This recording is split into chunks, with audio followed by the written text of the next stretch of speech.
Va ora in onda Zoom, il drive time in mezzo ai fatti con Antonino Danna.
Antonino, a te la linea. Grazie Andrea, come sempre, amiche e amici miei, ma non dell'avventura, bentornati.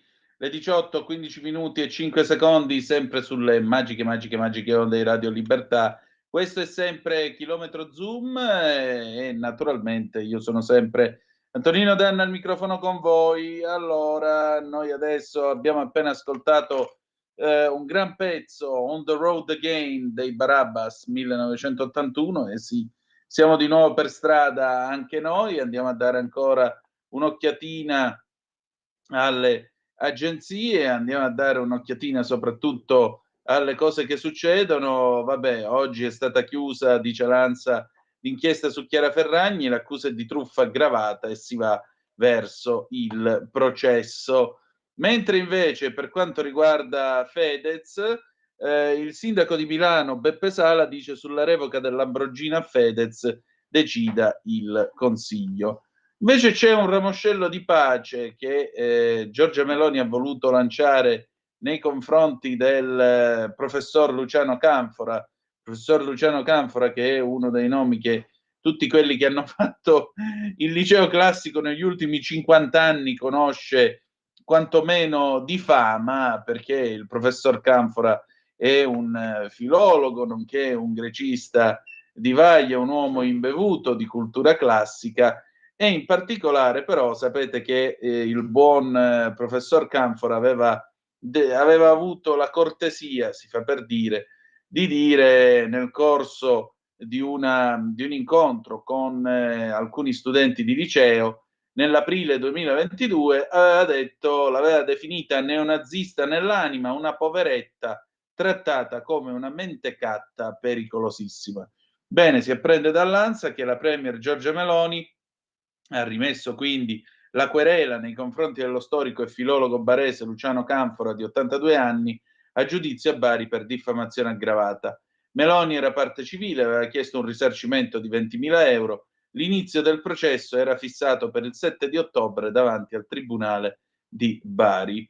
Bisogna avere la pelle del rinoceronte, ahimè, quando si scende nell'agone politico, più che altro quando si ha a che fare con il pubblico, perché non tutti, come potete immaginare, sono, diciamo, non tutti sono gentili e cortesi con noi. 340-670-9659 se avete voglia di dire la vostra, e in particolare Andrea, se ci sono delle zappe giramele tranquillamente, vediamo un po' che cosa viene fuori, che cosa arriva. Sono le 18:18 e tra l'altro tra poco, tra un paio di minuti, avremo il Qui Parlamento. Stasera abbiamo ospite Luca Toccalini e parleremo dell'orientamento dell'Europa alla luce delle ultime tornate elettorali, ma soprattutto lo sapete cosa c'è domenica? Cosa c'è domenica? C'è Pontida, signore e signori. E naturalmente Pontida significa l'evento dell'anno, evento che la radio seguirà ovviamente minuto per minuto e vi riferirà dal Pratone tutto quello che avverrà nel corso della Kermesse di Pontida, anche perché quest'anno sapete che Pontida è molto più sentita, non che non sia sentita, attenzione, è sempre molto sentita, ma c'è un di più, e lo sapete tutti, questo di più da che cosa è dato? Dal processo di Palermo, e quindi ciò che Matteo Salvini rischia da questo processo.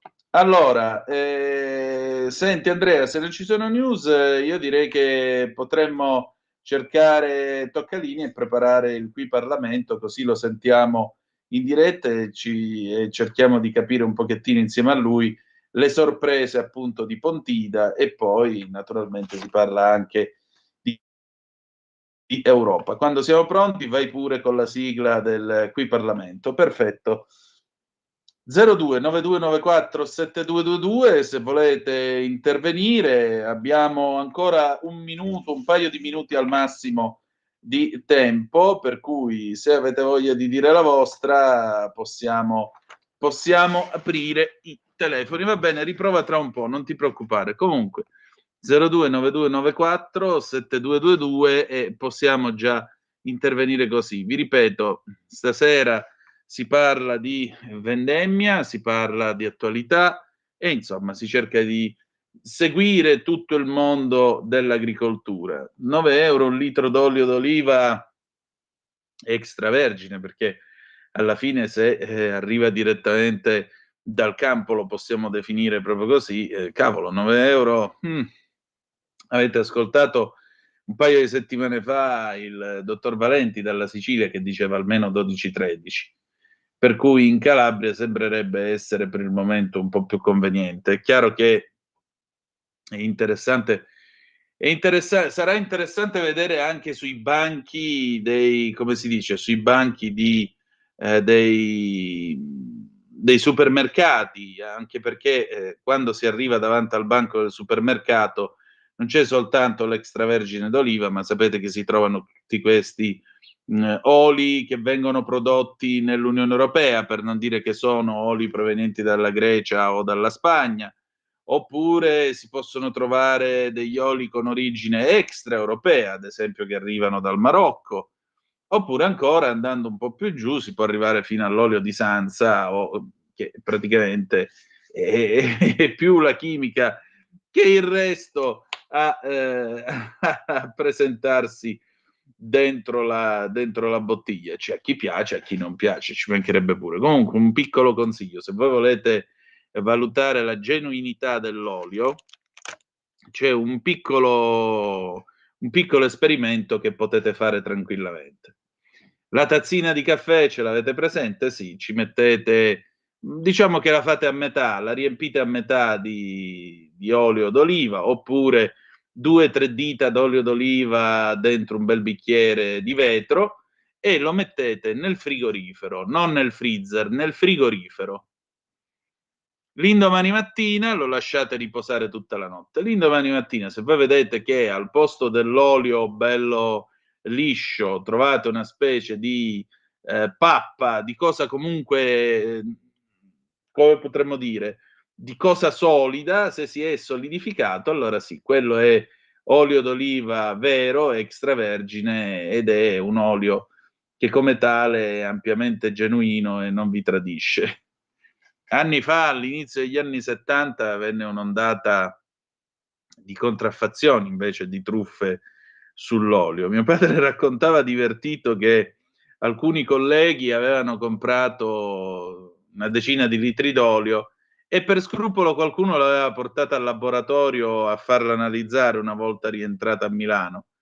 E il referto del laboratorio fu leggere tracce d'olio d'oliva. Quindi, come vedete, le sorprese in questo settore non mancano mai. Passano i decenni, passano gli anni, ma mi raccomando, verificate sempre l'origine del prodotto che andate a comprare e soprattutto, se possibile, comprate italiano, perché sono soldi che vanno a finire dentro il nostro Made in Italy, vanno a finire alle aziende italiane, vanno a finire a lavoratori che lavorano e pagano le tasse in Italia, e quindi fa soltanto del bene alla qualità del prodotto del nostro paese. Diversamente ci mancherebbe pure, ognuno può comprare tutto quello che vuole sulla base dei soldi che ha, anche perché articolo quinto, chi ha i soldi in mano ha vinto, però è altrettanto vero che a quel punto sono soldi che non necessariamente restano in Italia e vanno a favorire altre economie all'interno dell'Unione Europea.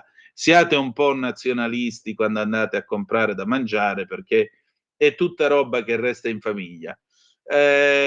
Andrea, abbiamo news dall'onorevole Toccalini, vediamo un po' se c'è. Perfetto, allora qui Parlamento. Qui Parlamento. Oh, ed eccomi qua con l'onorevole Luca Toccalini. Buonasera carissimo. Buonasera a tutti, buonasera. E allora parliamo un pochettino intanto di Europa.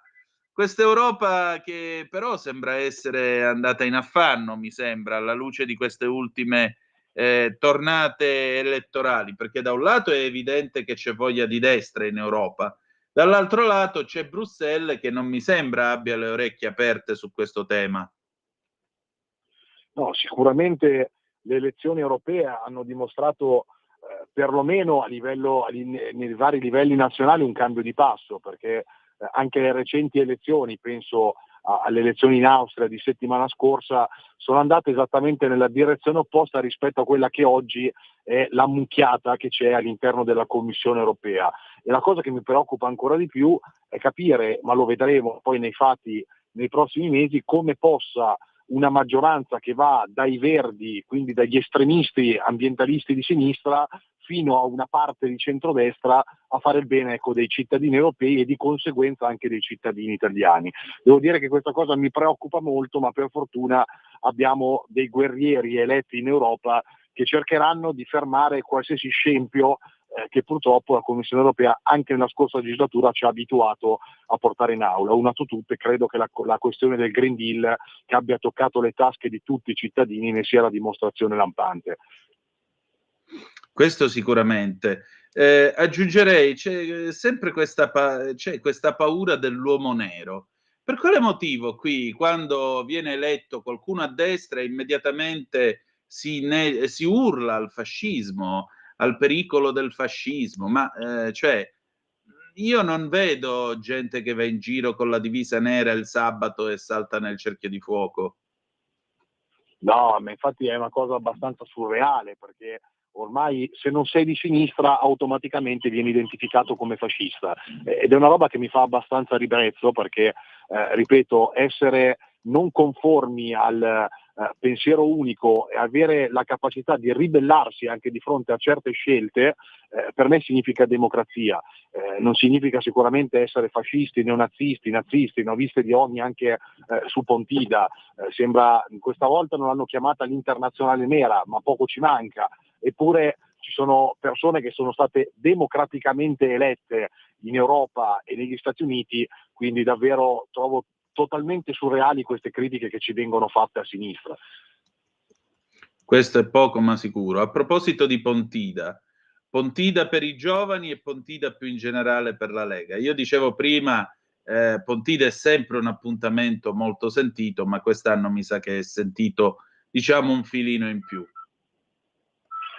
Sì, quest'anno è estremamente sentito per due motivi principalmente. Io ricordo la prima volta sul pratone di Pontida, avevo 17 anni, quindi sono passati oggi esattamente 17 anni, e già in quelle ore, in quelle prime ore sul prato di Pontida, mi ricordo l'entusiasmo che c'era nel lottare per la battaglia autonomista, che è una delle battaglie storiche della Lega che ha condotto da decenni. Io forse ero appena nato nel 90 e nel 91, e ecco, essere lì dopo 17 anni sul pratone con l'autonomia che è diventata una certezza, ecco, credo che nessuno di noi si aspettava 17 anni fa un iter di questo genere, però questo è solo il primo dei motivi per cui Pontida di domani, di dopodomani sarà storica, perché dall'altra parte, e questo purtroppo è il lato negativo, siamo davanti a un momento storico in cui per la prima volta nella storia c'è un vicepresidente del Consiglio, nonché segretario del partito, Matteo Salvini, che rischia 6 anni di carcere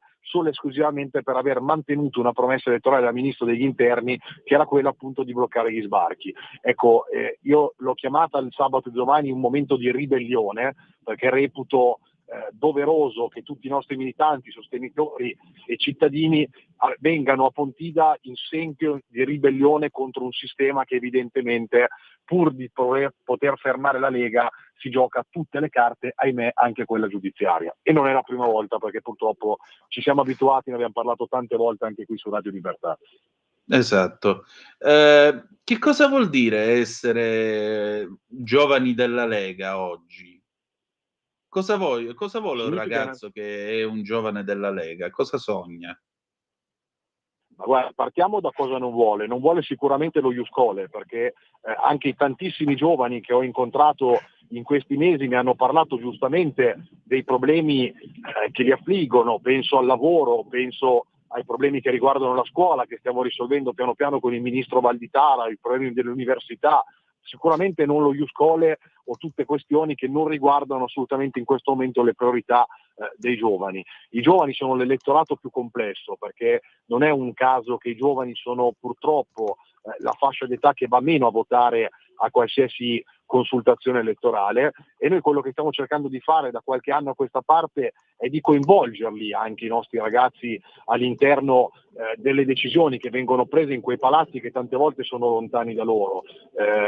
L'idea della Lega, che è quella appunto di investire sulle nuove generazioni, è stata anche la dimostrazione nelle settimane scorse di un cambio importante voluto fortemente da Matteo Salvini, per esempio di una linea politica nei confronti dei temi etici. Su questo giustamente tanti ragazzi ci chiedevano il perché avevamo una posizione chiara di partito su alcuni temi, quando in realtà ovviamente in base alle sensibilità di ciascuno di noi ognuno è libero di esprimere la propria opinione, e credo che anche questo sia stato un passaggio che è stato molto apprezzato dalle nuove generazioni e che Matteo Salvini ha avuto il coraggio di portare in Consiglio federale e di farlo approvare proprio 2 settimane fa. Pronto? Sì, Pronto? ci sono, mi sentite? Sì, eccoci. Appunto, di portarlo in Eccoci. Consiglio federale e di farlo approvare. E allora, per salutarci, quali sono ora i prossimi impegni dopo Pontida?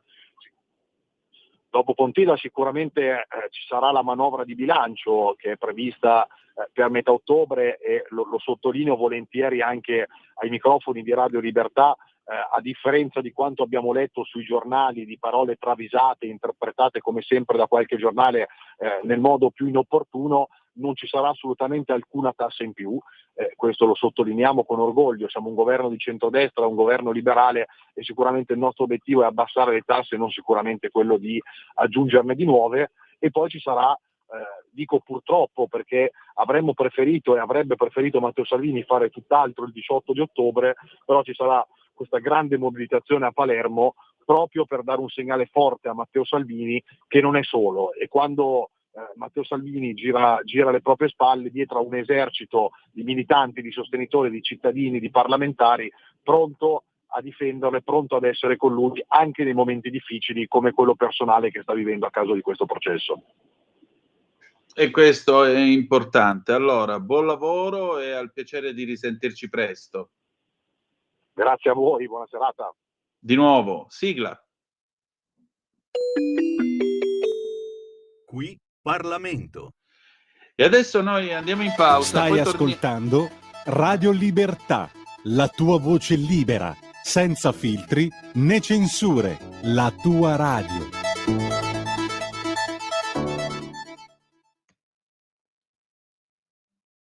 Antonino, scusa per Grazie Andrea. No, io ora che siamo rientrati dal Qui Parlamento, continuiamo il nostro viaggio nell'agricoltura e vorrei continuarlo in musica, se permettete, perché una volta tanto un po' di buona lirica, Andrea, se sei pronto. Abbiamo Luciano Pavarotti,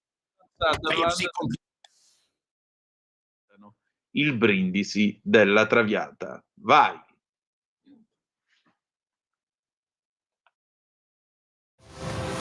C'è un equilibrio tra tutte le cose. Luce e ombra. Bene e male. Non ci saranno più regole. Il popolo si sta sollevando. Se quell'equilibrio viene turbato, l'universo lo corregge. Ogni sabato, ore 16, ogni domenica, ore 14, il grande cinema, Movie Time, con Vincent.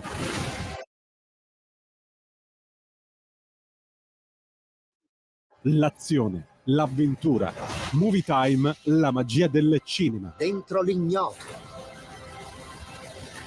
Quella è la destinazione. Radio Libertà, vi aspettiamo. Direi che siamo alla resa dei conti.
E rieccoci alle 18:37 minuti in questo momento sulle magiche onde di Radio Libertà per Chilometro Zoom. Antonino Danna al microfono con voi. Allora, continuiamo a parlare di vendemmia dopo aver ascoltato il Brindisi della Traviata, Libiamo nei lieti calici con Luciano Pavarotti e John Sutherland, registrata nel 1981. Perché? Perché siamo andati prima al sud e adesso al nord.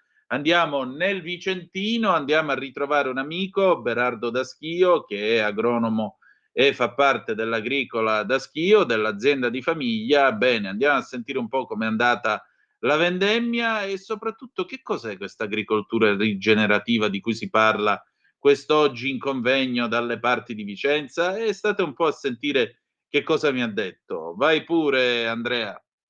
Stasera è tornato a trovarci un amico, è un agronomo e guida anche l'Agricola Daschio. Agricola Daschio è una cantina che produce del vino correggimi, nel Veneto, nel Vicentino e non solo, ed è Berardo Daschio. Buonasera Berardo, bentornato.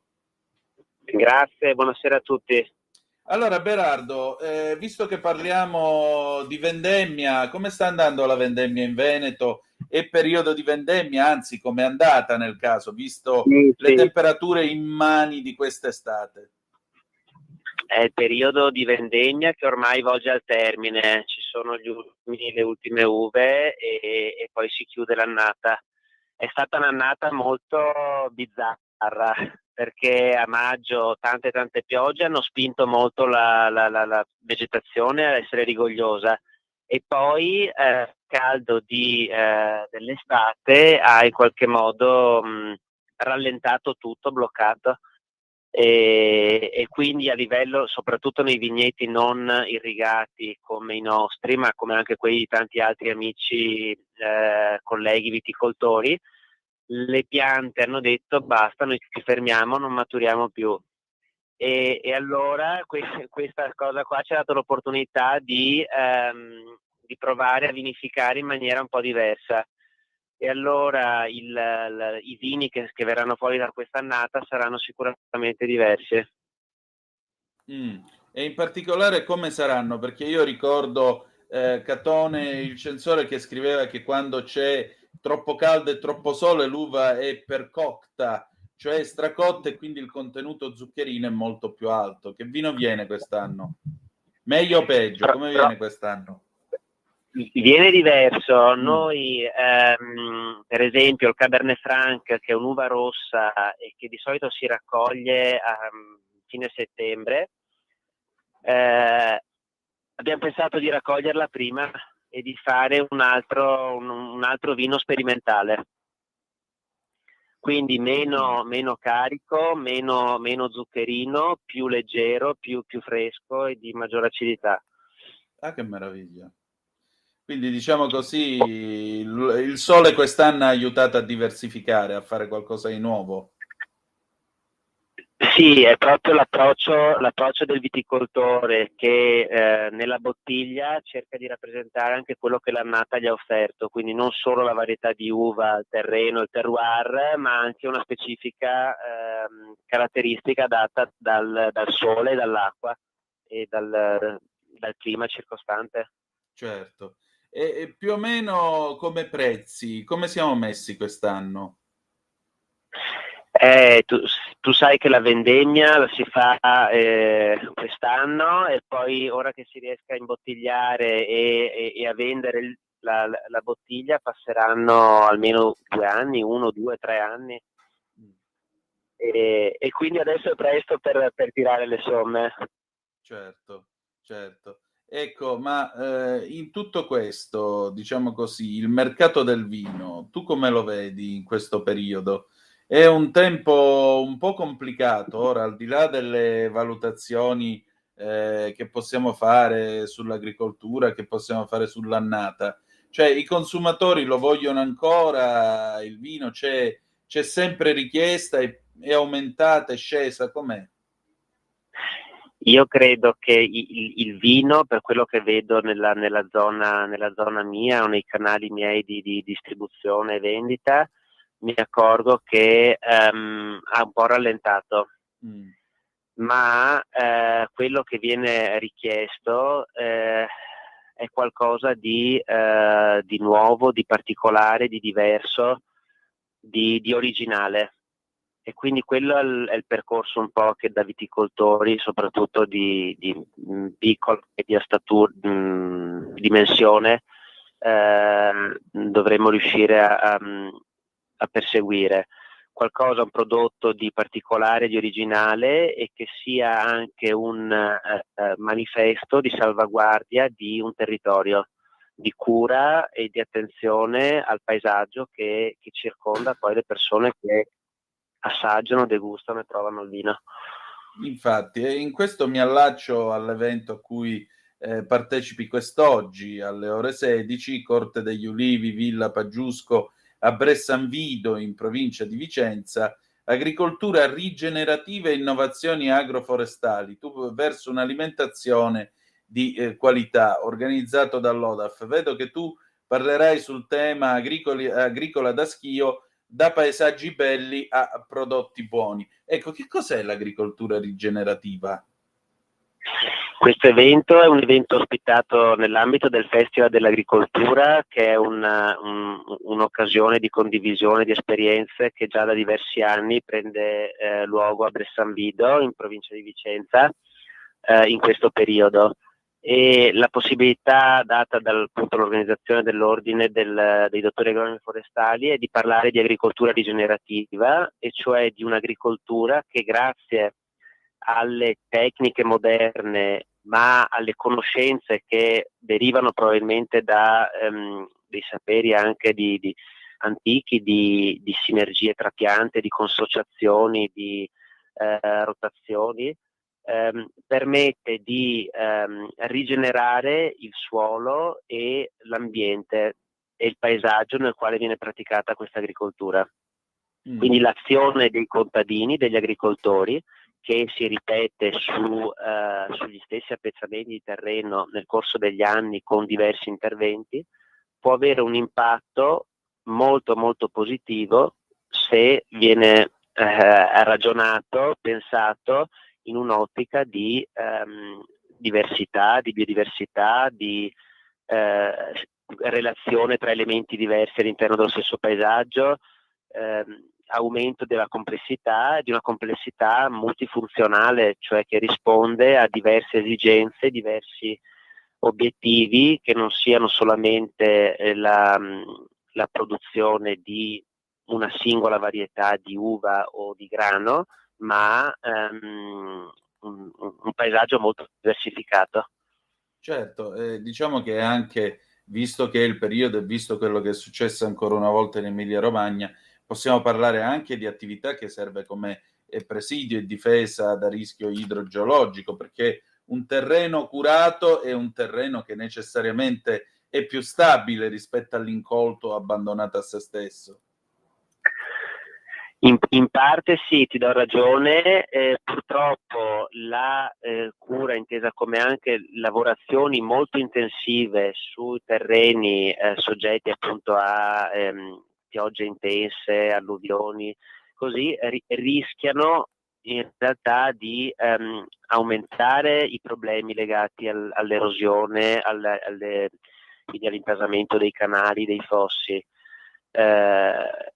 L'approccio è quello di sì prendersi cura, ma prendersi cura piantando filari di siepi lungo i bordi dei campi, mantenendo il terreno coperto e quindi non lasciandolo nudo alle intemperie, ma seminare anche delle colture di copertura che quindi riescano con le radici poi a trattenere le particelle di suolo sullo stesso posto. Quindi sono tutte cure e attenzioni fatte con queste accortezze, questi accorgimenti agronomici, tecnici. Certo. Ecco, per concludere, Berardo, ringraziandoti del tuo tempo, la vendemmia si avvia alla fine e dopo cosa c'è tra i filari? Che lavori si fanno? Subito dopo la vendemmia le foglie entro qualche settimana inizieranno a cadere, già stanno cambiando colore e in realtà è un momento molto importante per valutare di fare delle concimazioni organiche. Le radici stanno ancora lavorando e cercano di accumulare riserve per passare bene l'inverno e averle pronte e disponibili per ripartire alla primavera successiva. Dopodiché, quando finalmente le foglie sono cadute del tutto e la pianta si è addormentata, si può iniziare la potatura. Sì. Quindi diciamo verso dicembre, più o meno? Dicembre, anche gennaio, sì. Ok. E Dicembre, gennaio, febbraio sono i mesi poi della potatura invernale. Certo, e poi piano Quello piano. che si può fare adesso è una concimazione organica oppure una semina tra i filari di un mix di colture invernali, di avena, di favino, di un mix di graminacee e leguminose che vanno a mantenere la vitalità del suolo, garantire fertilità, nutrimento, copertura, aumento della sostanza organica, rifugio per insetti, per ragni, per piccoli animali, uccelli. Eh sì, perché con il favetto gli tiri giù il potassio, o mi sbaglio? È tutto un meccanismo che si ricircola e si rigenera. E le leguminose sono molto utilizzate per accumulare azoto, soprattutto nel terreno. L'azoto, no? Il potassio, l'azoto, sì. E allora, Berardo, insomma, lasciamo che adesso le piante finiscano e si addormentino e noi ci risentiamo presto, magari per stappare una buona bottiglia. Che ci beviamo in questo periodo? Molto volentieri. Io sono ancora legato al bianco e quindi vi suggerisco una buona Garganega dei Colli Iberici. Molto bene davvero. Allora, grazie del tuo tempo e salute, direi. Grazie a tutti voi, gentilissimi. Già, beviamoci sopra. Grazie Andrea. Già, beviamoci sopra, insomma, come dice il nostro Berardo da Schio. Sì, un po' di rallentamento nel consumo del vino, dice lui. Sarà anche il periodo, la situazione economica, chi lo sa. Certo è che però le vigne continuano a dare del loro meglio. Poi Carlo Cambi, quando è stato? Un paio di settimane fa, diceva che quest'anno la qualità del vino sarà eccezionale, per cui possiamo almeno consolarci con un po' di buon vino. Del resto, come diceva Cicerone, vinum bonum letificat cor hominis, il buon vino rende allegro, rende lieto il cuore dell'uomo. Ve lo state bevendo un bel bicchiere di vino? Ormai sono le 18:50, insomma, tra una decina di minuti e passa si va a cena nel settentrione, ci vuole ancora un'oretta nel meridione per potersi mettere a tavola, però in effetti una bottiglia di vino ci starebbe stasera. Eppure venerdì, insomma, diciamo che ci sta, dai, poi è inizio ottobre, i primi freddi, la cosa, allora è meglio restare in casa, un buon bicchiere di vino e poi più avanti, tra una ventina di giorni, finalmente il caminetto acceso. Ne vogliamo parlare? Accendere il caminetto e poi si va, mamma mia. Io, scusate, ma per un caminetto acceso farei veramente pazzie. Comunque, ognuno ha le sue passioni d'arredo casalingo. Secondo me è più casa se c'è il caminetto, poi per carità, ognuno la vede come meglio crede. 0292947222 se volete intervenire per telefono, apriamo adesso i telefoni, vediamo se qualcuno di voi vuole dire la sua, oppure 340-670-9659 se avete voglia di intervenire attraverso la zappa o il WhatsApp. Vediamo un pochettino che altro c'è, quali notizie abbiamo. Le ferrovie non se la passano bene in questi ultimi giorni. Prima c'è stato il guasto tecnico, oggi l'ANSA dice non soltanto dell'operaio investito da un treno sulla Bologna-Venezia che è morto, ma un altro invece è stato ferito, purtroppo, è rimasto ferito. Ora vediamo chi è e naturalmente vediamo un po' vediamo un po' dove è successo questo altro guasto. Un momentino che si carica la pagina dell'ANSA, eccolo qua. Un altro ferito a Genova. Andiamo a vedere chi è questo operaio rimasto ferito in quel di Genova. La notizia sembrerebbe dal titolo, sembrerebbe che tutti e due siano operai delle ferrovie. No, invece no. Qui parliamo di un operaio che a Genova è caduto da un'impalcatura, purtroppo. Ed è drammatico vedere che nel 2024 ancora si possa rischiare la vita per il lavoro, si possa perdere anche la vita per il lavoro. Prima di andare in onda guardavo lo speciale che l'ANSA ha dedicato sul suo sito ai 60 anni dell'Autostrada del Sole e ricordava appunto il monumento che c'è alla chiesa dell'Autostrada del Sole a Firenze, la targa che ricorda i 160 operai morti durante la costruzione dell'autostrada e fa questa considerazione, dice era l'Italia degli anni 60 che doveva correre e sulle morti bianche non c'era tutta l'attenzione che c'è oggi e probabilmente era proprio così, purtroppo. E infatti il ferito di Genova, abbiamo quest'ANSA, la direzione sanitaria del Policlinico San Martino, come vi informa che si sono sensibilmente aggravate nel corso della notte le condizioni di salute dell'operaio di 39 anni rimasto vittima ieri di incidente sul lavoro.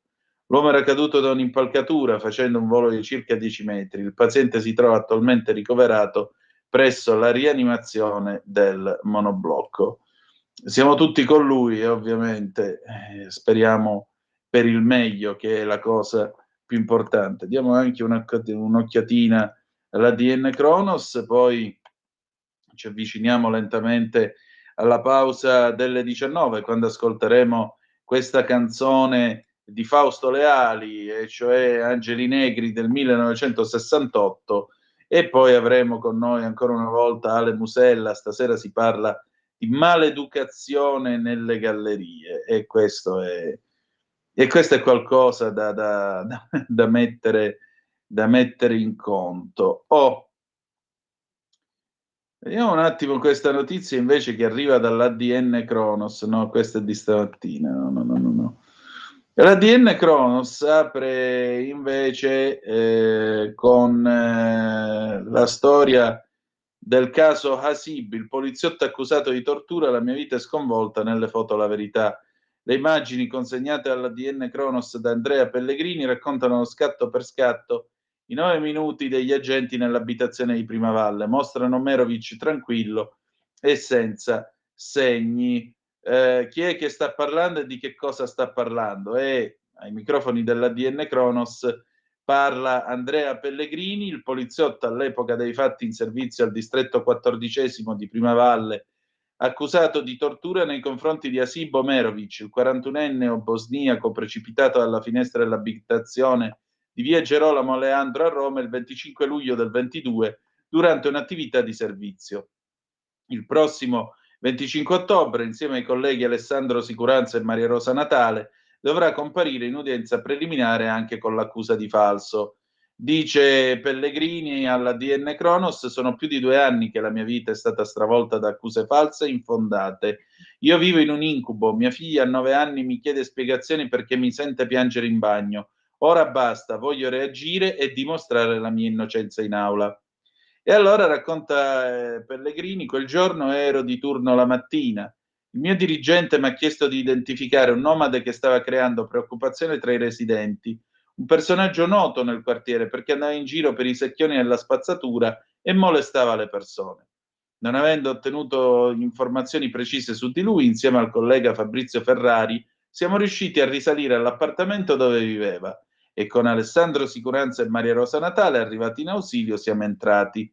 All'interno c'era anche una ragazza che abbiamo poi scoperto essere la sorella di Hasib e abbiamo chiesto alla collega che era insieme a me a Ferrari e Sicuranza di restarle accanto durante le operazioni all'interno dell'abitazione. Non vedendo altri, e poiché ci avevano detto che c'era un bambino in casa, ho fatto da solo un giro nell'appartamento. Continua ancora Pellegrini all'ADN Kronos. Da subito, dovendo procedere alla sua identificazione, ho scattato diverse foto a Omerovic durante la permanenza in casa. Sono proprio queste, tutte con date e ora, che più di ogni cosa mi auguro potranno documentare la mia innocenza. Le foto, consegnate all'ADN Kronos dallo stesso Pellegrini che le ha scattate, partono dal citofono del palazzo a Primavalle. Sono le 12:13 del 25 luglio del 22. Un minuto più tardi Omerovic è in piedi, a torso nudo e con i pantaloni, come descritto anche dagli altri 3 poliziotti quella mattina in casa. Ha una sigaretta accesa nella mano sinistra, l'altra la porta vicino al volto, fa notare l'agente accusato di averlo torturato. Non appare sconvolto né sono visibili segni di presunti schiaffi. Alle 12:16, in un atteggiamento tranquillo e col mio collega accanto, mostra i documenti richiesti. Tra lo scatto delle 12:16 per 4 minuti circa non ho avuto contatti con Omerovic e solo quando ho aperto la porta i 2 colleghi sono entrati in stanza con lui e lui si è seduto. Nessuno l'ha forzato, non era agitato. La storia è stata raccontata come se fossimo stati ore nell'appartamento, quando dalla foto è evidente che ci siamo rimasti in tutto 9 minuti.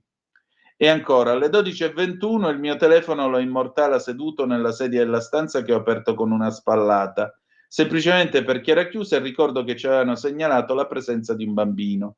Non è legato, non ha un graffio, niente, continua Pellegrini. L'avevo fatto sedere con l'intenzione di tranquillizzarlo. È ben visibile alle sue spalle la parete dipinta di bianco e rosso, la stessa che negli articoli successivi ai fatti era stata descritta come imbrattata di sangue. Io e gli altri 2 colleghi siamo usciti da quella stanza. Nel salone l'agente Natale, che era rimasta con la sorella dell'uomo, ci ha riferito dei lividi sulle braccia della ragazza. Mentre cercavamo di capire la situazione, abbiamo sentito il rumore della tapparella che s'alzava. Ferrari è corso nella stanza dove si trovava Omerovic e l'ha visto gettarsi dalla finestra. Il tempo di scendere alle 12:25 lo immortalo, coperto di sangue dopo la caduta da 9 metri, prima di caracollare a terra, vinto dall'emorragia che lo avrebbe fatto finire in coma. Gli scatti ravvicinati raccontano meglio di qualsiasi difesa che mai avrei potuto aggredire Omerovic, che pur terrorizzato dalle divise, come ci aveva detto la sorella e poi la madre, appare sereno e tranquillo. E ancora Pellegrini, insomma, dice sostanzialmente che per 30 anni ho vestito la divisa della Polizia di Stato con devozione, non ho mai avuto un procedimento disciplinare per violenze durante un arresto, ho arrestato la gente peggiore che mai si potrebbe incontrare e non ho mai alzato un dito contro nessuno. Credo ancora nella giustizia e dimostrerò la mia innocenza, così dice all'ADN Kronos. Adesso pausa e poi Fausto Leali con Angeli Negri e poi ancora Ale Musella, tra poco. Stai ascoltando Radio Libertà. la tua voce libera, senza filtri né censura. La tua radio.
Pittore, ti voglio parlare mentre dipingi un altare. Ma io voglio parlare pure col gallerista alle 19, 3 minuti e 22 secondi sulle magiche onde di Radio Libertà, qui a Zoom il Drive Time, anzi chilometro Zoom il Drive Time in mezzo ad agricoltura, pesca e ambiente. Ciao Ale Musella, bentornato.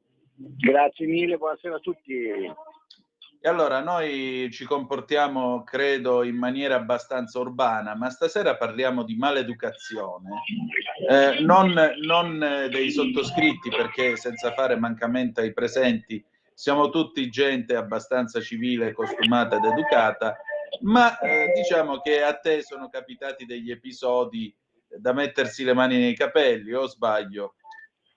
Beh, insomma, proprio mettersi mani nei capelli, comunque il mondo dell'arte non è esule, anzi, spesso volentieri, sia i galleristi hanno un po' un atteggiamento saccente e arrogante, ma anche dove, adesso vi racconterò qualche piccolo aneddoto che è successo, dove sia da una parte che dall'altra magari avere un pochino più di umiltà non guasta assolutamente. Da dove partiamo? Da dove vuoi tu, guarda? Allora, partiamo dal presupposto che il gallerista o presunto tale dovrebbe essere una persona intanto competente, che adesso ci sono i social, però partiamo da quando invece non c'erano i social, per cui quando a me è capitato di gestire una galleria negli anni 2000 sul Cinavigli a Milano, dove forse c'era già internet ma non era così utilizzato, mi sembra che non ci fosse Instagram, comunque sia. Morale, arrivavano ancora i ragazzi, gli artisti, gli emergenti, poi con l'emergente si può avere anche 40 anni o 50, non è per forza legato a un discorso dell'età, con le loro belle cartelle, e ti facevano vedere che cosa erano capaci di fare o che cosa avevano fatto. Allora, io fin da allora sono sempre stato molto disponibile ad ascoltare le persone, a dare dei consigli e magari a suggerire, anche se non era la linea utilizzata dalla galleria, suggerire dove magari potevano andare, no? a presentare i loro lavori. Perché ricordatevi che le gallerie hanno la loro linea editoriale, per cui magari se uno fa figurativo e gli arriva uno con un disegno astratto, sarebbe una perdita di tempo per entrambi continuare a dialogare su quel tipo di discorso. Però questo non significa che il gallerista debba, come spesso accade invece, guardare sempre di cattivo occhio l'artista che viene a proporsi, come se fosse una rottura di scatola, capito? Come per dire, Madonna Santa, questo non è uno che compra, ma è uno che entra dentro per rompere le scatole. Per cui non gli si dà nessun tipo di attenzione spesso, mentre invece gli artisti comunque hanno sempre qualcosa da dire, e poi il ruolo, come ho detto prima, del gallerista è anche quello di accompagnare o quantomeno suggerire o di essere presente, perché una persona che fa l'artista ha anche bisogno di essere magari indirizzato o semplicemente di avere un parere diverso rispetto a quello che magari ha sempre avuto.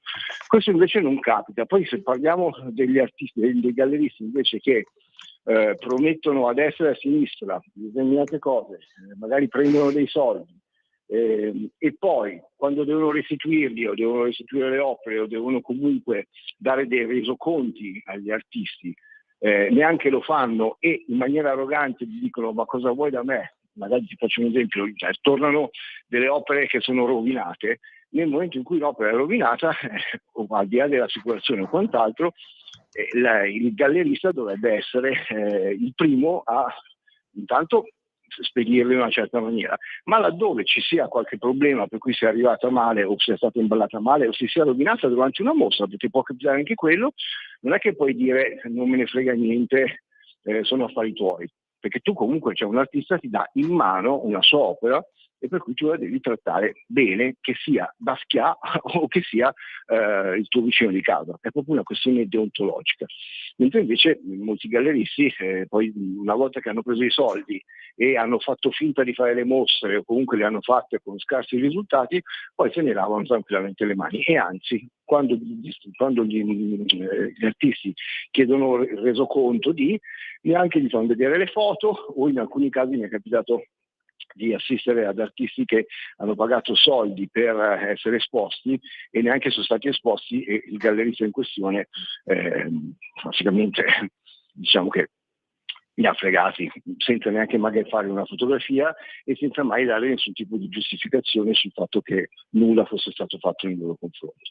E vabbè, questo è il gallerista, ok? Il gallerista, che fortunatamente non sono tutti così, però spesso e volentieri hanno questo atteggiamento un po' saccente e fastidioso.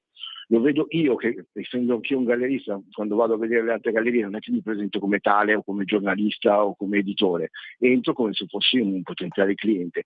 Lo fanno con me, che sono comunque un esperto e che per cui spesso volentieri magari ne so più io di loro quando entro. Posso solo immaginare con persone che invece non siano competenti come si possono comportare. Per cui questo è un consiglio che do a tutti quelli che fanno questo lavoro: siate più gentili e corretti e disponibili nei confronti di un artista, perché vi ricordo sempre che non sapete mai chi vi entrerà dalla porta. Ricordo sempre che negli anni '80 Basquiat venne portato a Modena con 8 suoi capolavori, che non era ancora molto famoso, anzi praticamente non ne vendettero neanche uno, e anzi lo guardarono male e lo trattarono, lo buttarono praticamente fuori, nel senso non ebbe nessun tipo di risultato. Peccato che da lì a qualche mese, qualche anno, divenne poi il grande artista di cui tutti quanti conosciamo, che tutti quanti ne conosciamo. Per cui dedicare un po' più di tempo a un artista emergente non può che far bene sia a lui ma che anche a voi, perché comunque c'è sempre da imparare. Questo è un consiglio che mi sento di dare a chi fa questo tipo di lavoro. Altra cosa invece è quando parliamo degli artisti. Gli artisti purtroppo spesso e volentieri sono molto pieni di sé, per cui danno per scontato che tutto il mondo e l'art system sia a loro disposizione, e spesso volentieri gratuitamente. E poi la cosa che invece risulta ancora più poco professionale è non riescono a comprendere che tutte le cose che sono fatte per loro, siccome sono fatte per loro dovrebbero saperle utilizzare nel modo migliore, in modo tale che come ho sempre detto, se tu scrivi un testo critico, se tu scrivi un testo curatoriale, se tu gli hai fatto una pubblicazione, al di là del fatto che tu poi possa continuare a collaborare con loro o meno, è buona creanza che loro lo utilizzino, perché quello aiuta loro a vendere meglio e comunque ad avere un certo tipo di visibilità e di credibilità, no? E infatti è anche in base a questo che si creano poi i coefficienti: quanti cataloghi hai fatto, quanti testi critici, quante mostre. Invece spesso e volentieri gli artisti queste cose qui, una volta che passano, non le riutilizzano e poi magari fanno perdere tempo a delle persone che invece lo fanno in maniera professionale. Perché? Perché allora, questo è invece un consiglio che io mi sento di dare agli artisti: se veramente credete in voi stessi, intanto rispettate il lavoro degli altri. Poi quando vi viene regalato qualcosa, viene scritto qualcosa per voi, utilizzatelo sempre, perché è stato scritto per voi, da una persona che si è dedicata a voi. E poi, se invece non siete convinti di voler fare l'artista, di essere un artista, per cui lo state facendo soltanto perché siete annoiati, allora continuate a farlo per i cavoli vostri, senza però andare a interpellare dei professionisti che che si occupano di voi, e poi nel momento in cui voi poi sparite siete anche capaci di continuare a fare lavori alternativi, e per cui magari uno si è dedicato 6 mesi a voi e poi si è accorto che questa persona qui, con tutto rispetto, è andato a fare un altro tipo di mestiere o non ha voluto continuare a fare il discorso artistico.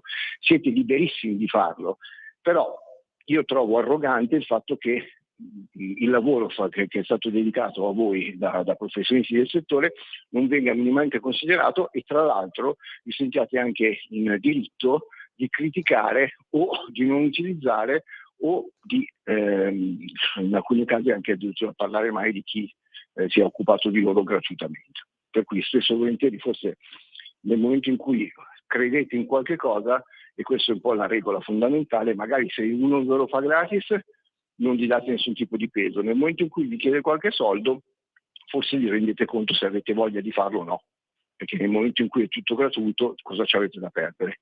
Niente, avete soltanto da far perdere del tempo dell'altra gente. Infatti. Senti, ma diciamo così, la settimana scorsa c'era stato questo nostro ascoltatore che aveva chiesto l'indirizzo della galleria, ma poi si è palesato. Allora, noi adesso siamo aperti venerdì, sabato e domenica, per cui non lo so, magari avrà modo di venire la prossima o durante questo fine settimana. Ad oggi no, o meglio quando ci sono io, perché poi alla mattina non sono io in galleria, per cui magari è passato per vedere la galleria senza per forza dover chiedere di me, per cui magari è passato, io non lo so. Certo. E senti, che cosa stai seguendo per ora? Allora, adesso appunto ho rimesso a posto la galleria, sono rientrate delle opere da 4 giorni di fiera della nautica a Monte Carlo, per cui siamo stati molto soddisfatti dei risultati ottenuti, e anche questo la gente magari non lo sa, ma spesso e volentieri sulle navi, sugli yacht di lusso, vengono posizionate tantissime opere d'arte. Per cui avere la possibilità di lavorare con dei cantieri nautici è molto interessante. Uno, perché comunque le potenzialità di spesa di chi acquista barche da 40 milioni, 60, poi dipende poi dalle dimensioni, è molto alta, ma soprattutto si fidano degli architetti e delle persone che realizzano le barche per loro, e sono loro stessi a chiedere di voler inserire un po' di arte all'interno di quello che comunque sarà un palazzo galleggiante piuttosto che. Ecco, devo dire che l'arte nei cantieri nautici è uno di quei settori in cui riesce ad avere una buona spalla. Per cui sono molto soddisfatto di questo tipo di discorso. Poi qua in Versilia i cantieri nautici sono a Pisa, a Marina di Pisa, a Viareggio, a Spezia, per cui ecco, in questa settimana qui e anche adesso mi sto occupando anche di progetti relativi a delle barche. Molto interessante. Senti, ma diciamo così, ora che viene il periodo autunnale, no? Quindi si esce di meno, si va di più, si sta un po' di più in casa, eccetera, eccetera. Quanto senso ha vedere una galleria attraverso online? Cioè, cosa si perde nel restare a casa? Allora, nel restare a casa, a parte il fatto che io sono molto più contento di questo periodo qui piuttosto che quello estivo. Quello estivo c'è tanta gente curiosa, però invece la qualità la vedi un pochino di più proprio quando la gente vuole stare a casa, perché il fruitore dell'arte, chi vuole comprare, spesso volentieri non vuole tanta confusione. Per cui mi sta capitando in questo periodo, di persone conosciute, incontrate durante il periodo estivo, che invece si siano palesate adesso per acquistare, proprio perché hanno più tranquillità, hanno meno distrazioni, cosa che invece magari nel periodo estivo è più facile avere anche altre occasioni per andare da qualche altra parte. Per cui devo dire che questo periodo qui io lo trovo molto più produttivo rispetto a quello estivo. Poi l'arte per me va benissimo che ci siano i social, va benissimo che ci sia appunto il web e quant'altro, però l'arte va vista dal vivo. Una cosa che faccio io in galleria, cosa che di solito molti miei colleghi non fanno, è lasciare la possibilità di toccare le opere, perché per me è una questione anche di energia, è una questione comunque di contatto, cioè l'arte va vissuta, va toccata, no? E questo lo puoi fare soltanto quando entri in una galleria e hai delle opere davanti. Poi spesso e volentieri anche la colorazione, la dimensione, cioè sono tante cose che la fotografia, benché sia ben fatta, non ti permette di poter assaporare a pieno nel momento in cui entri invece in una galleria, capito? Per cui Secondo me, anzi, un consiglio che do è proprio perché c'è meno confusione. Certo che se diluvia, no, però se avete voglia di entrare in una galleria fatelo anche in questi periodi qua. Noi teniamo aperto qui a Fortunale, ma come noi anche a Pietrasanta, ma comunque dappertutto, perché nelle città che non siano legati al discorso balneari le gallerie sono sempre aperte. Quando non c'è tanta gente fate un saltino dentro, perché secondo me uscite comunque più ricchi, a prescindere dal fatto che poi possiate o vogliate comprare un'opera d'arte. Per cui anzi il periodo migliore è proprio il periodo in cui c'è meno gente per entrare nelle gallerie. Sì, sicuramente mi sembra un invito più che ragionevole, direi. Ecco, ma un artista emergente che secondo te è da tenere d'occhio in questo periodo? Allora, artisti emergenti ce ne sono, ce ne sono come si dice, ogni giorno ce n'è uno, per cui come emergente posso dirti, anche se appunto non è più giovanissimo, Giuseppe Majorana. Giuseppe Majorana ha questa capacità di scolpire, comunque di creare degli oggetti in bronzo. Lui ricordiamo sempre che usa la tecnica della cera persa, per cui nessuno scultore scolpisce il bronzo viene fatto in fonderia, no? Per cui, però lui tutte le sue opere le fa e le scolpisce con la cera, e poi ha viaggiato tantissimo, per cui si concentra moltissimo sugli animali, e i suoi animali hanno sempre qualcosa da raccontare, per cui io lo sto seguendo da un po', devo dire che ha un ottimo riscontro, per cui Giuseppe Majorana, se avete l'occasione di vedere una sua mostra o di passare in galleria, non siamo solo noi a tenerlo, lo vediamo anche a Dubai, lo vediamo anche a New York e quant'altro, vale la pena, ma soprattutto per la storia che c'è dietro, non perché io abbia scritto un testo per lui, ma ricordatevi sempre che dietro un'opera d'arte poi dopo è soggettiva, per cui tutto quello che voi ci potete vedere è giusto, perché comunque lo vedete in base alle vostre esperienze.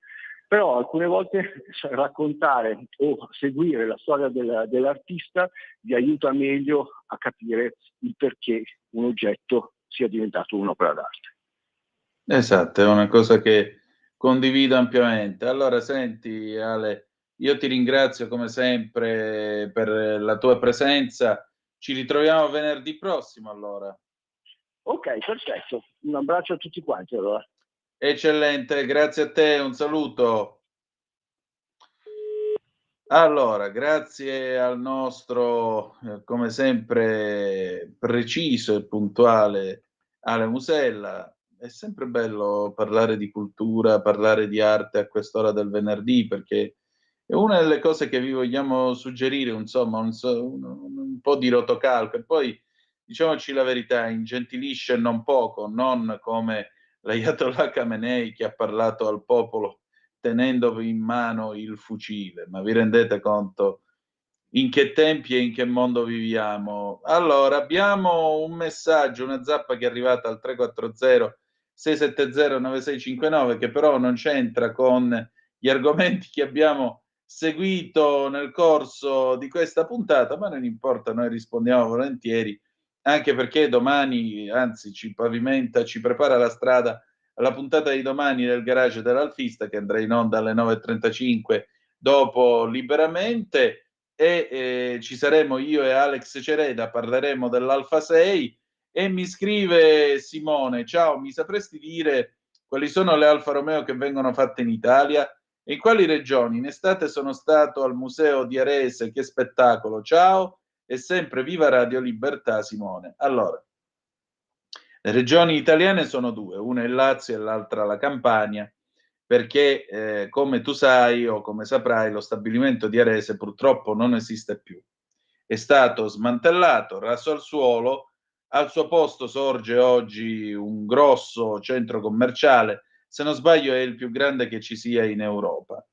In compenso è rimasto in piedi, per fortuna, perché c'è stato il vincolo della sovrintendenza ai beni artistici e culturali, il centro direzionale, perché il centro direzionale è un'opera, è una vera e propria opera architettonica, e come tale è stato preservato per volontà appunto dei beni artistici e culturali.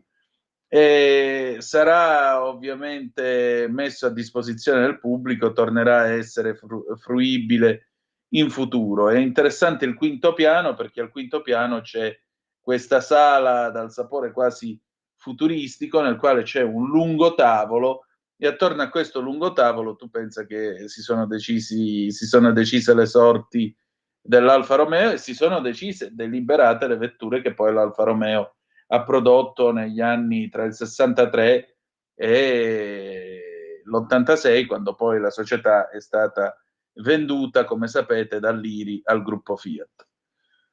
Quali sono appunto le Alfa prodotte in Italia? Sono la Giulia e lo Stelvio in quel di Cassino, provincia di Frosinone, e l'altra è la Tonale in quel di Pomigliano d'Arco in provincia di Napoli. Poi c'è la Junior che, come sapete, con alte grida di dolore da parte di alcuni alfisti più tradizionalisti, viene prodotta in Polonia, a Tichy, ma io non andrei così forte con le gridate, per il semplice e banale motivo che esistono vetture Alfa Romeo che non hanno mai visto l'Italia nemmeno di striscio, e segnatamente Alfa Romeo sudafricane, Alfa Romeo brasiliane, Alfa Romeo thailandesi addirittura, niente di meno, che venivano prodotte. C'è stata la Giulia prodotta per un periodo, e Alfa Romeo malesi addirittura, perché la 156, se mal non ricordo, è stata prodotta in Malesia alla fine degli anni 90.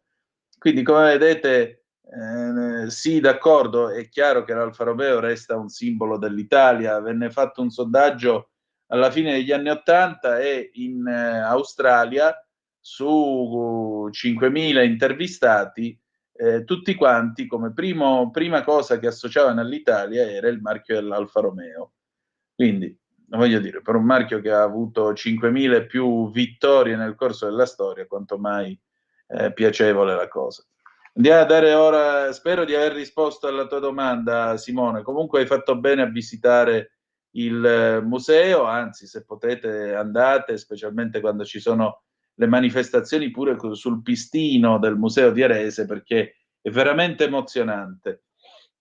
Allora, andiamo a vedere adesso le agenzie, così ci avviamo alla parte finale del nostro programma. Ci avviamo alla parte finale del nostro programma, che vedrà il faccia a faccia con Anna Cisint. Anna Cisint la conoscete tutti, è stata sindaco di Monfalcone, battagliera, combattiva, coraggiosa. Diciamo che gli aggettivi positivi si sprecano, ma in particolare è stata eletta alle ultime elezioni e alle ultime europee eurodeputata. Questo pomeriggio ho parlato con lei perché chiaramente abbiamo commentato questo fatto, che già aveva avuto le sue prime avvisaglie all'inizio della scorsa estate, nel mese di giugno scorso, ma che è salito alla ribalta in questi giorni grazie a Fuori dal coro di Mario Giordano. E in particolare qual è la notizia? Stiamo parlando di una coppia, lui 41 anni, lei poco più che trentenne, 2 bambini dal Bangladesh venuti a vivere in Italia, segnatamente ad Ancona, e in particolare sapete che a un certo punto lui ha ripudiato la moglie. Sapete che nel diritto islamico il marito, la moglie no, ma il marito ha il diritto di ripudiare la moglie pronunciando 3 volte la parola talak, talak, talak. In particolare, perché viene concesso questo diritto di ripudio? Viene concesso il diritto di ripudio nel caso in cui la moglie si comporti male, dia scandalo, sia immorale e così via. Questa povera donna, che aveva cominciato la pratica per la separazione legale qua in Italia, secondo il diritto di questo paese, a un certo punto l'avvocato, quando è andato a cercare le carte all'anagrafe per istruire la causa, ha scoperto che da più di 1 anno in realtà la separazione si era compiuta, per il semplice e banale motivo che il marito era andato a dire talak, talak, talak in Bangladesh, e quell'atto appunto di ripudio era stato trasmesso all'ambasciata italiana a Dacca. L'ambasciata italiana a Dacca ha trasmesso l'atto al comune di Ancona, e l'ufficiale di stato civile dell'anagrafe si è limitato, ha annotato questo documento nello stato civile della coppia. Nei fatti, questo è un divorzio che c'è già stato e di cui lo Stato italiano viene a conoscenza e prende nota. Dall'altro lato il sindaco di Ancona dice no, si sono limitati a prendere nota, ma in ogni caso è qui che si deve discutere questa separazione. Il marito, a quanto leggo sui giornali, non sta passando gli alimenti, non sta facendo nulla di quello che è previsto dalle leggi italiane in tema di separazione e divorzio. La signora cerca di arrabattarsi lavorando, comunque la particolarità è che la signora, diciamo così, veniva regolarmente abboffata di mazzate dal marito, a quanto pare, o comunque sembra che alcune volte ci fossero stati dei maltrattamenti. L'altra cosa, diciamo così, più grave è che lui le rimproverava di voler andare in giro vestita come i cristiani, non nel senso di parola meridionale per indicare gli uomini, dice in mezzo ai cristiani te ne vai, no, non è quello, è i cristiani nel senso di fedeli alla religione cristiana, quindi era colpevole di volersi vestire all'occidentale, volersi mettere la minigonna, la minigonna non lo so, ma la gonna di sicuro, voler andare coi capelli sciolti, voler andare coi capelli all'aria, eccetera, eccetera.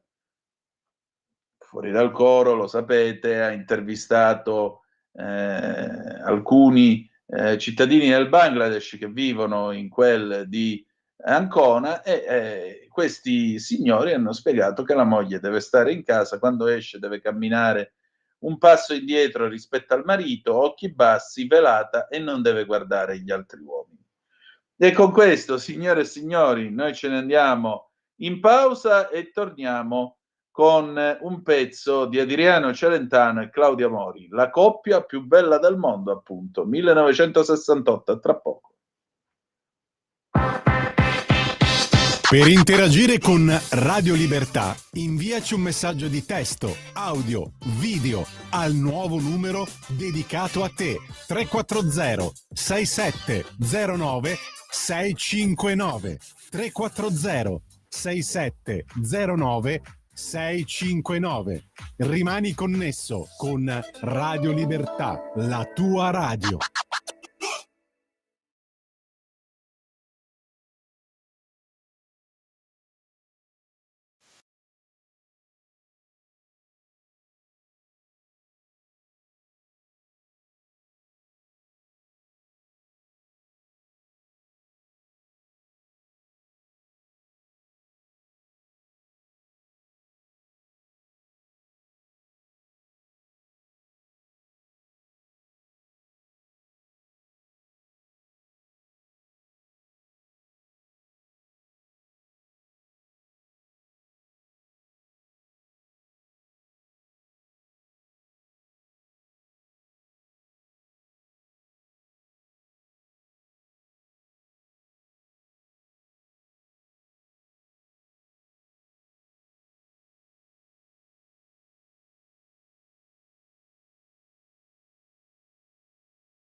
L'unico che è raro, ha investito una donna bengalese poco più che trentenne che vive ad Ancona con 2 bambini piccoli, nati dal matrimonio col marito, bengalese anche lui, 41 anni, operaio.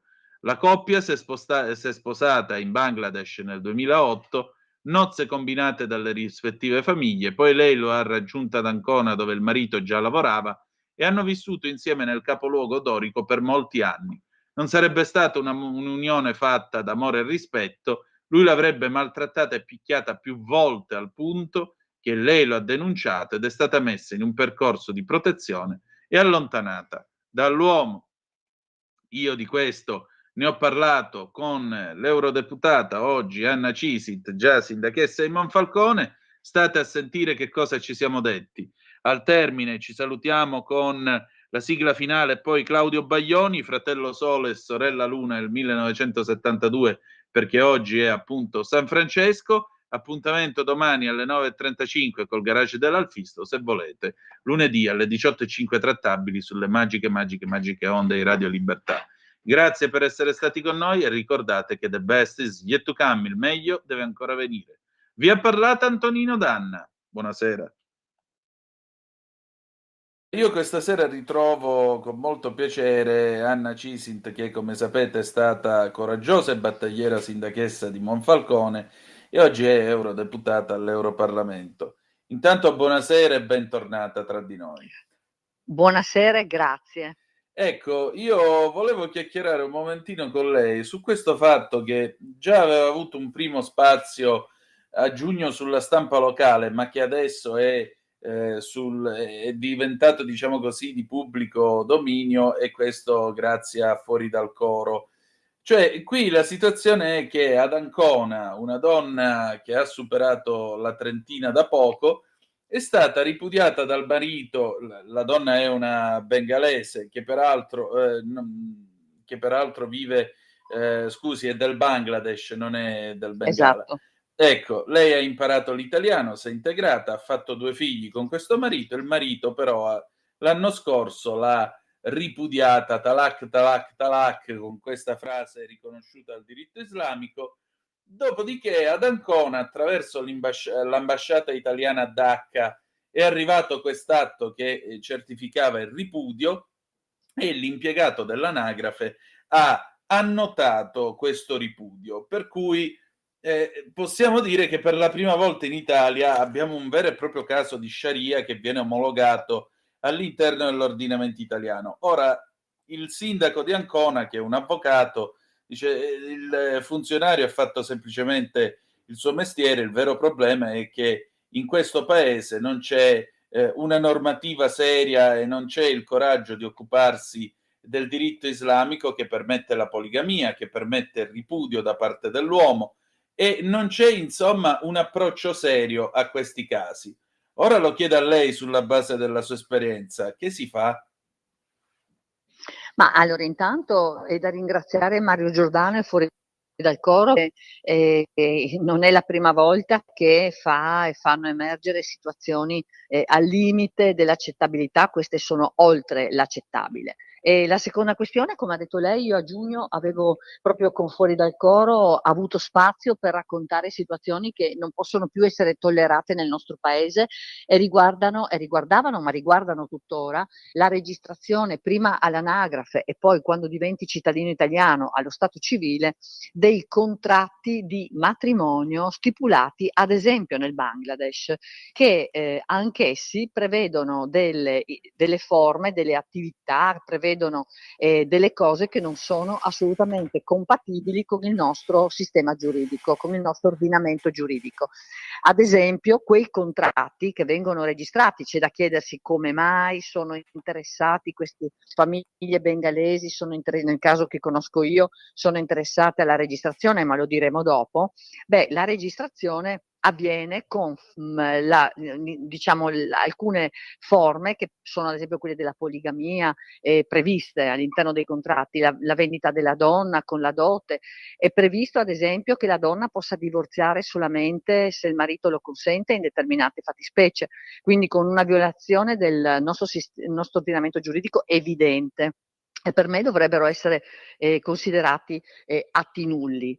Vengono registrati prima all'anagrafe perché consentono l'inserimento in una piattaforma che va direttamente a consentire il welfare per queste persone, quindi oltre il danno c'è la beffa, perché non solo i contratti di matrimonio islamico introducono fattispecie che sono contrarie al nostro ordinamento giuridico e sono atti di sottomissione della donna, seppur solo previsti e non attuati in quel momento, ma anche danno vita alla possibilità di ottenere risorse economiche, benefici dal nostro sistema di welfare. Quindi veramente penso che siamo veramente arrivati oltre il limite possibile. Oggi cosa emerge? Emerge che addirittura ad Ancona, ma sarebbe da capire se soltanto ad Ancona, a Monfalcone no, perché questa cosa non è stata tollerata già, pur se richiesta in un'occasione qualche anno fa, perché appunto il funzionario ha risposto il ripudio non è una fattispecie di cui riconosciuta dal diritto italiano, ma accade che sia stata registrata questo certificato, tra virgolette, proveniente dal Bangladesh. Ma io lo trovo di una gravità estrema. Prima di tutto perché è ora di mettere i puntini sulle i, questo è un paese che ha, e tra l'altro è uno Stato di diritto, è un paese che ha un ordinamento giuridico a cui bisogna sottostare e non è possibile violarlo per nessuna ragione al mondo. In questo caso questo signore, che peraltro aveva anche picchiato la moglie, come si è saputo proprio dai servizi di Fuori dal Coro, si era avvalso di una possibilità terrificante, devo dire, ma che nel suo paese vale, ma che qui non deve valere. Quindi io penso, da sindaco, quale sono stata per 8 anni, oggi faccio comunque parte dell'amministrazione comunale, oltre a fare l'europarlamentare, mi occupo moltissimo di questi aspetti, anche di svalutazione del nostro paese, oltre che di sottomissione della donna, ma io penso che non sia tollerabile registrare un atto nullo. Quindi per quanto ci riguarda, nessuna registrazione può essere eseguita in questo senso, anche perché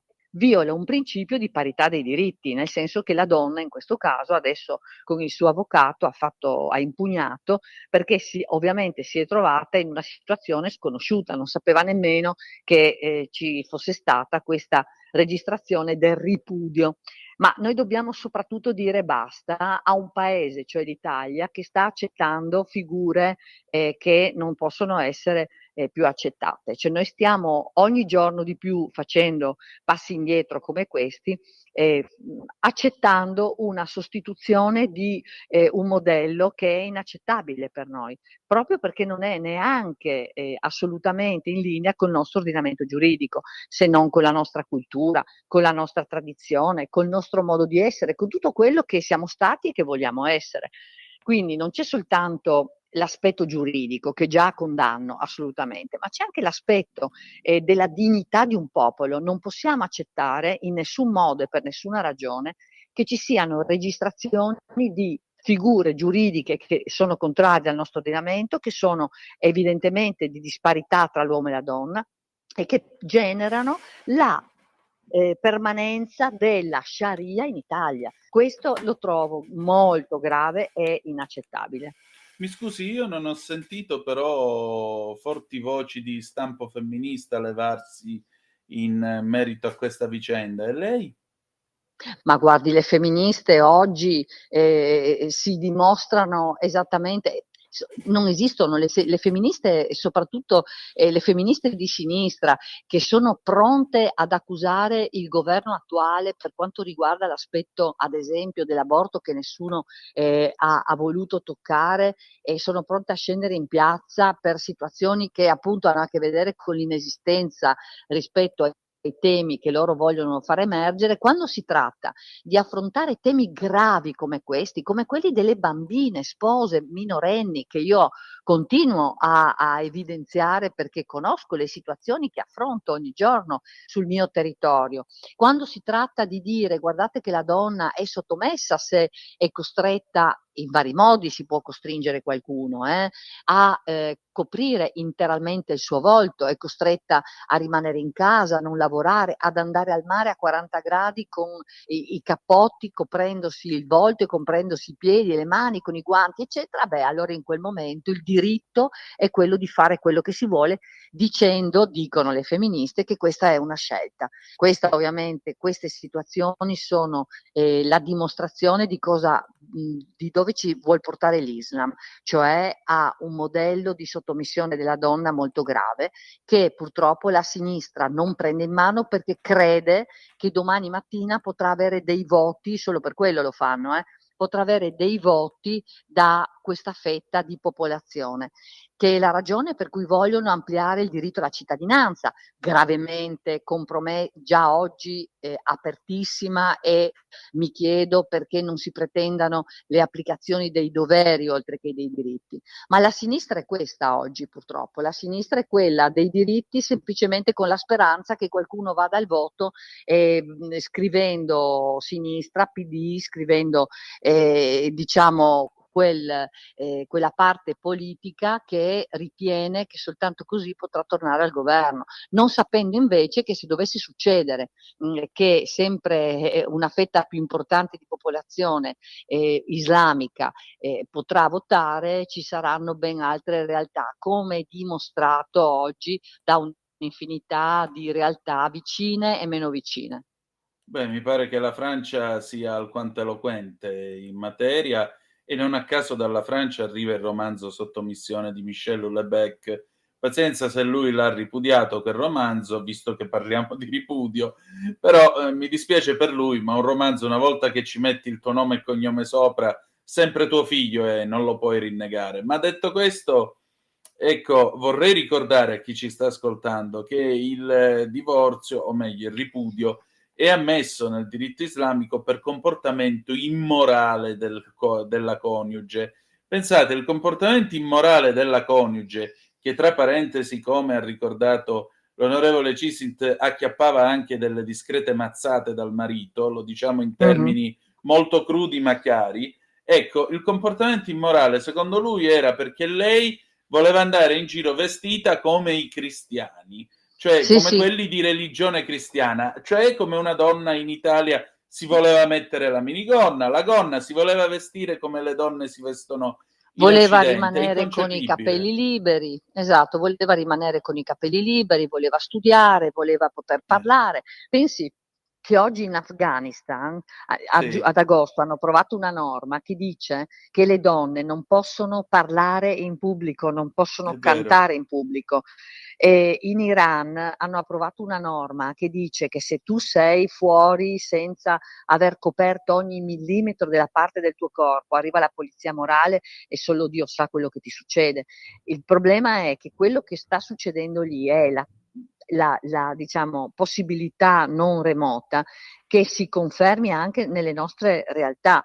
Io vedo il declino a cui sono soggette le città e le realtà sociali dove c'è questo tipo di Islam, che purtroppo prevale nei numeri della demografia, nella modalità di voler imporre i propri modelli, e quindi siamo veramente in una situazione di gravissimo allarme rosso. In alcuni paesi hanno detto, beh, guardate, anche socialisti, hanno detto, beh, allora guardate, blocchiamo i confini, evitiamo di far arrivare i musulmani in questo modo, perché ci sono ho visto a Bruxelles, c'è una realtà che ormai come dire, l'Occidente è smarrito, non esiste.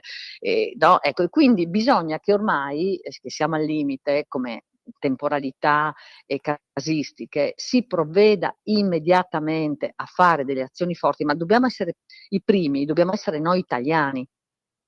L'Italia deve difendere se stessa, gli italiani purtroppo sono un popolo che in parte ha ben compreso, ma la sinistra del lassismo, delle porte aperte, che ha mandato Salvini a processo, è quella sinistra che alla fine se ne frega della realtà futura di questo paese, è autoreferenziale e ci porta a ciò che abbiamo potuto capire succede in molti altri paesi, che oggi stanno correndo ai ripari, con il controllo dei confini, che ancora qui non è chiaro che debba esserci, no?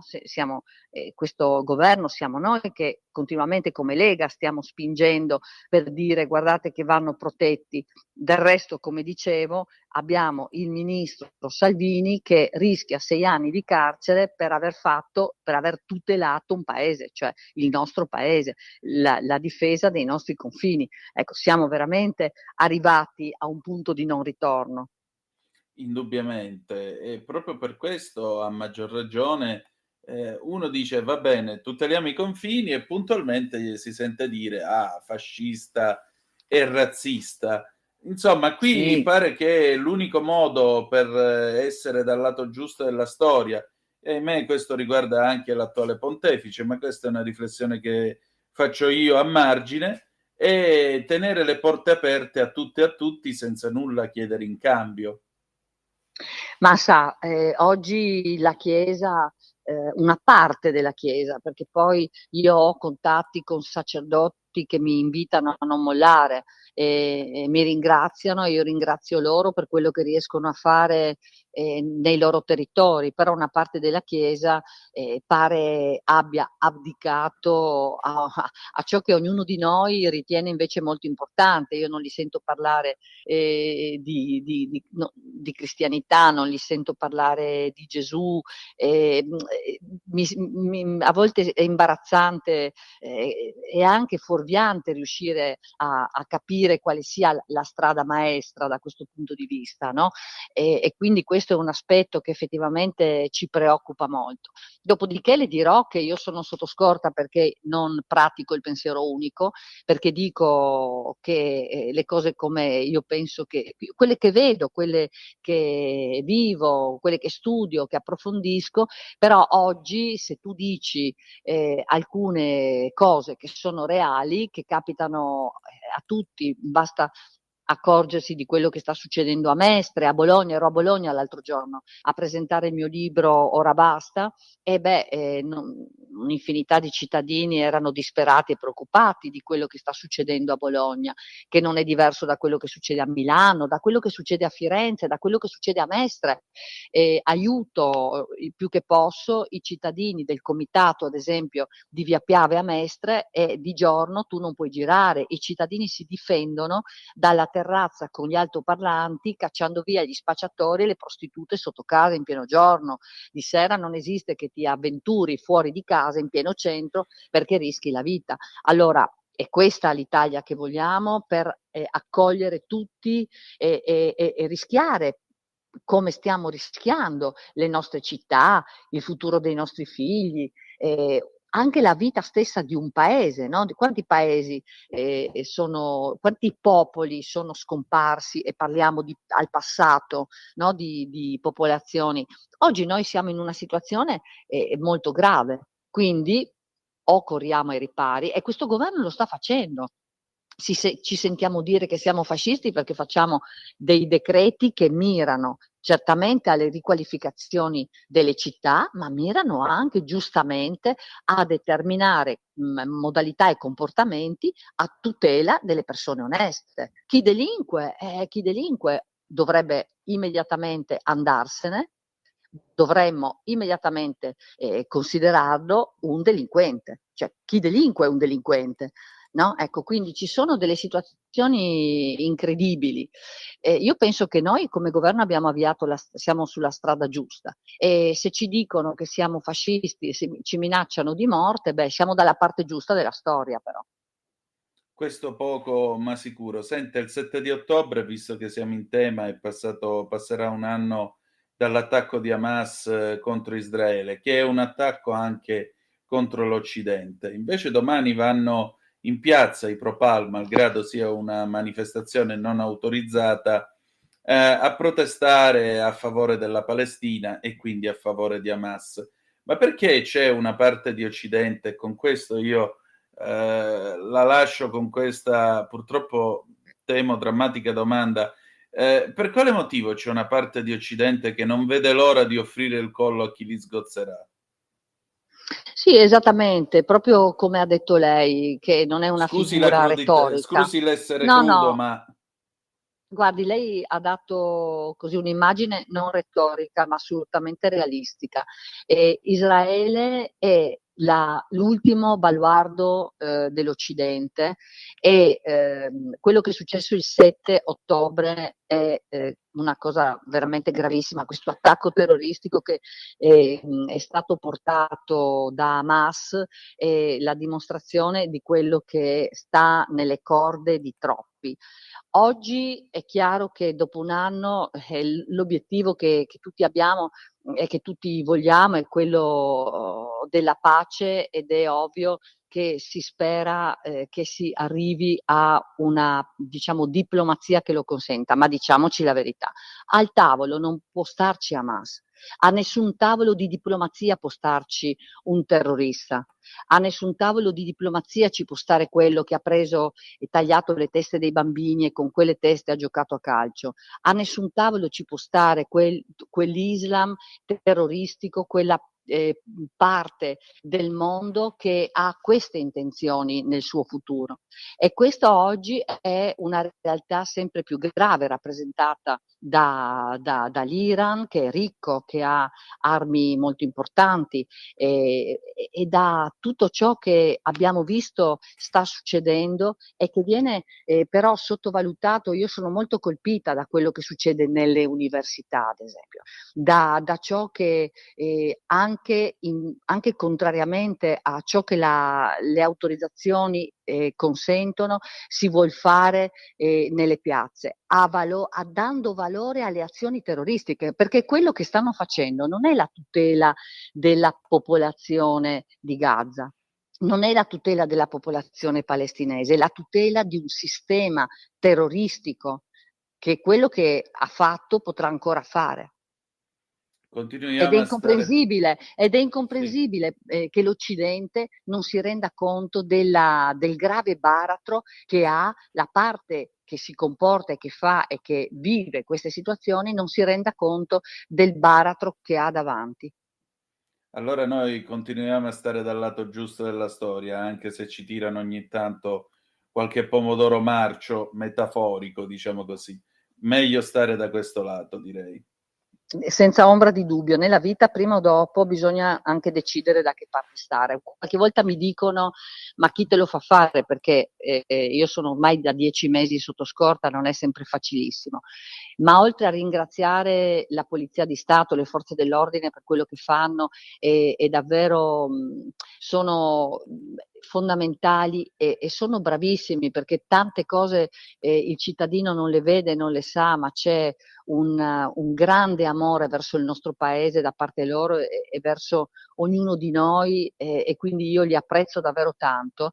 Però le devo dire che tante volte mi chiedono: ma perché chi te lo fa fare? Ma io penso che chi ce lo fa fare sono quelli stessi che l'hanno già fatto quando hanno tutelato questo paese, e che oggi c'è bisogno di quello spirito, di dire esattamente da che parte stai, e siccome noi siamo dalla parte giusta della storia, anche se difficile, dobbiamo essere in tanti a farlo. Soltanto così potremo avere un futuro. E soltanto così non finiremo nel buio. Grazie.